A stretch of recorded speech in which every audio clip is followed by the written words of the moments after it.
Hello दोस्तों, battle to the heaven cake आज के एपिसोड में आपका दिल से स्वागत है। मुझे पता है कि बहुत दिन से वीडियो मैंने अपलोड नहीं किया, लेकिन जिंदा मत करो कैल से आपको वीडियो मिलता रहेगा। तो आज का वीडियो थोड़ा सा छोटा होने वाला है, लेकिन आपको मजा आ जाएगा। सब्सक्राइब करने के लिए एपिसोड को शुरू करें। जल्द से जल्द ठीक होने देना चाहिए। भविष्य में हॉल ऑफ सोल के साथ स्कोर तय करने के अवसर मिलेंगे। स्वाभाविक रूप से याओ लाओ की बातों पर किसी को कोई आपत्ति नहीं थी। वह बड़ा आदमी जियोन जान आया और जियाओ यान को अपनी पीठ पर उठा लिया। बड़ा और मजबूत होने के कारण वह इस काम को सौंपे जाने के लिए सबसे अच्छा व्यक्ति था। हालांकि लिटिल फेरी डॉक्टर उसके असभ्य व्यवहार से चिंतित थी, इसलिए वह उसके पीछे पीछे चलती रही। उसे डर था कि एक टक्कर वर्तमान में बेहद कमजोर जियाओ यान को हिला सकती है, जब तक कि कुछ न हो जाए। पूरा समूह लक्ष्य प्राप्त करने के लिए तैयार था। कुछ देर सामान समेटने के बाद वे हवा में उठे और तेजी से उस क्षेत्र की ओर बढ़े जहां फॉलिंग स्टार पैवेलियन स्थित था। Falling star pavilion central plains के दक्षिणी क्षेत्र में स्थित था। तथाकथित 4 मंडपों में से फॉलिंग स्टार पैवेलियन में शिष्यों की संख्या सबसे कम थी। बेशक उनकी संख्या इतनी नहीं हो सकती थी, लेकिन यह सौभाग्य की बात थी कि फॉलिंग स्टार पैवेलियन गुणवत्ता के मामले में पास हो गया। फॉलिंग स्टार पैवेलियन के किसी शिष्य को उसकी कम उम्र के कारण कम नहीं आंकना चाहिए अगर आप उससे मिलते हैं। ऐसा इसलिए था क्योंकि फॉलिंग स्टार पैवेलियन कभी भी औसत दर्जे के लोगों की भर्ती नहीं करता। फॉलिंग स्टार पैवेलियन में न केवल 4 मंडपों में से सबसे कम शिष्य थे, बल्कि यह सबसे रहस्यमय भी था। अन्य 3 मंडपों ने अपने मुख्यालय को बेहद भव्य तरीके से बनाया था, जिससे कोई भी एक नज़र में इस संप्रदाय की महान शक्ति को महसूस कर सकता था।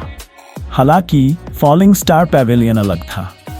जब तक कि वह कोई ऐसा व्यक्ति न हो जिसे फॉलिंग स्टार पैवेलियन की बहुत अच्छी समझ हो, अन्य न यह संभावना थी कि किसी को संप्रदाय का स्थान खोजने में भी कठिनाई होगी।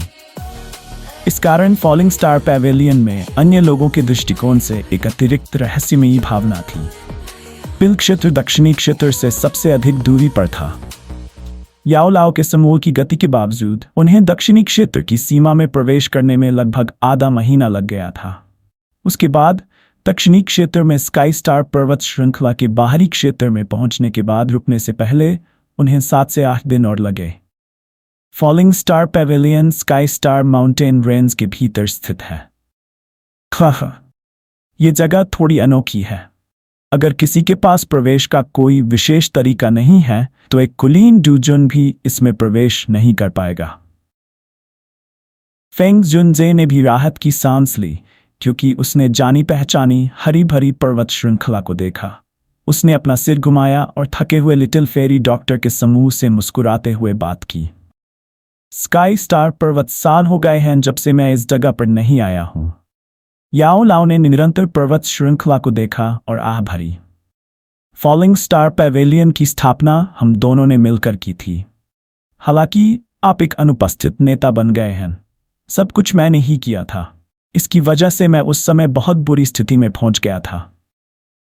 फेंग जुनजे ने अपना सिर हिलाया और कहा, याओ लाओ से मुझे ये चीजें पसंद नहीं हैं। उस समय मैंने ये फॉलिंग स्टार पैवेलियन स्थापित किया था क्योंकि मुझे थोड़ी दिलचस्पी थी। फेंग जुनजे ने जब यह सुना तो वह असहाय होकर केवल अपना सिर हिला सका।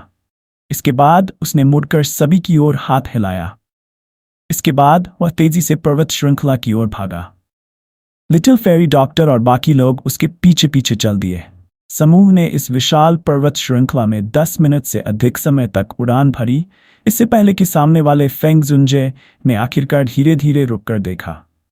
लिटिल फेरी डॉक्टर और पीछे के अन्य लोग चौंक गए। उनकी नजरें हर दिशा में घूमी, लेकिन उन्हें केवल यह पता चला कि यह जगह अभी भी एक हरा भरा जंगल था। उनके आसपास कोई इमारत नहीं थी और न ही कोई पहाड़ था। ये पूरी तरह से पेड़ों का एक साधारण समुद्र था।